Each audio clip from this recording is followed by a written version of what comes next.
Botol kemasannya juga mengempis. Laura segera duduk di kursi dan menyuruh semua penumpang untuk memakai sabuk pengaman.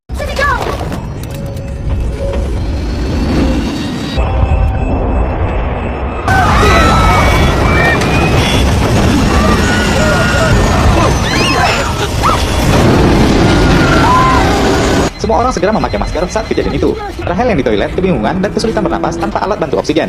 Brad mencoba menolong orang-orang yang tidak memakai oksigen. Dia kembali melihat pihak istrinya pingsan karena tidak memakai oksigen. Dia segera menuju ke istrinya, namun dirinya sendiri juga menjadi kekurangan oksigen saat itu. Semua panik dan kebingungan. Tiba-tiba saat sadar, Brad melihat oksigen darurat. Dia langsung mengambil untuk menolong istrinya.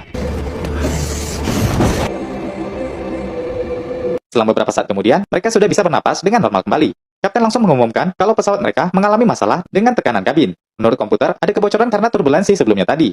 Mereka pun segera akan memperbaikinya. Sekarang tekanan sudah normal, dan mereka boleh melepaskan masker. Saat memeriksa para penumpang, Laura melihat Rachel yang jatuh pingsan di toilet. Dia segera memberikan oksigen darurat kepadanya, dan hal itu berhasil. Laura pun sadar kembali. Dia berterima kasih kepada suaminya karena telah menyelamatkannya, walaupun mereka akan tetap segera bercerai. Brad meminta agar mereka memperbaiki hubungan, namun dia tidak ingin kembali. Saat semua penumpang sedang beristirahat, Jack mencoba menuju ke lantai atas. Liz yang sedang melihat foto pernikahannya tidak sengaja melihat bayangan hantu Lance yang mati tadi. Dia tidak mengatakan kepada suaminya, karena dia sendiri tidak yakin dengan apa yang dia lihat. Jack sendiri ke atas untuk menjumpai mayat Lance. Namanya juga pencuri. Dia tertarik dengan jam tangan Rolex yang dipakai Lance tadi. Dia pun segera mengambil jam tangan itu. Setelah mencurinya, tak lupa dia mengajak bervideo bareng dengan si mayat untuk kenang-kenangan.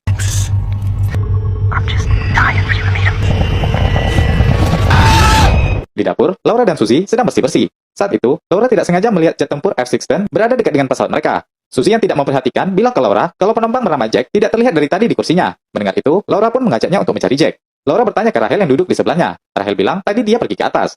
Mereka pun segera ke atas dan melihat mayat Lance yang sudah tidak ada di kursi. Laura panik dan segera mengajak Suzy untuk segera turun. Laura segera melapor ke kapten tentang mayat yang menghilang, begitu juga dengan Jack. Tidak lupa, dia juga mengabarkan tentang pesawat jet F-16 yang dilihatnya tadi. Namun si kapten tidak melihat. Rachel kembali mencoba tes kehamilannya, dan kembali terjadi sesuatu kepadanya.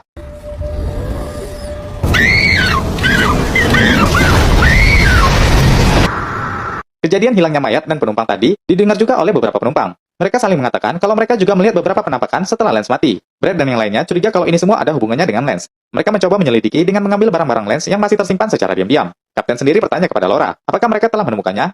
Laura bilang mereka tidak ketemu. Laura juga sekalian bilang kepada Pete agar dia sebaiknya memikirkan keluarganya dan mengakhiri hubungan mereka. Dia tidak ingin jadi perusak keluarga orang. Keputusannya itu mau tidak mau diterima Pete. Kembali kedua pasangan pasutri yang mau mencari tahu tadi.